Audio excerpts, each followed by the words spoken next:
ಇಲ್ಲ ಸ್ವಾಮಿ, ಈ ವಿಚಾರದಲ್ಲಿ ನಾನು ನಿಮ್ಮ ಮಾತನ್ನು ಒಪ್ಪುವುದಿಲ್ಲ. ನನಗಾದರೆ ಒಂದು ನಿಯಮ, ನಿಮಗಾದರೆ ಮತ್ತೊಂದು ನಿಯಮವೇ?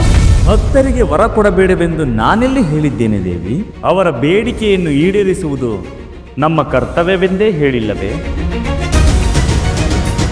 ಭಸ್ಮಾಸುರ ನಿಮ್ಮ ಭಕ್ತನಲ್ಲ ಸ್ವಾಮಿ. ನಿಮ್ಮ ಅಂಶದಿಂದ ಹುಟ್ಟಿದ ಮಾತ್ರಕ್ಕೆ ಅವನು ನಿಮ್ಮ ಮಗನಲ್ಲ. ಅವನು ಹುಟ್ಟುತ್ತಲೇ ಅಸುರನಾಗಿ ಹುಟ್ಟಿದ. ನೀವು ಕೈಲಾಸದಲ್ಲಿ ಕೆಲಸ ಕೊಟ್ಟಿರಿ, ಸ್ಥಳ ಕೊಟ್ಟಿರಿ. ಅದಕ್ಕೆ ನಾನು ಎಲ್ಲವನ್ನೂ ಒಪ್ಪಿಕೊಂಡೆನಲ್ಲವೇ? ಅವನು ನಿಮ್ಮ ಭಕ್ತನೇನಲ್ಲ ಸ್ವಾಮಿ. ಯಾವ ತಪಸ್ಸನ್ನು ಮಾಡಲಿಲ್ಲ.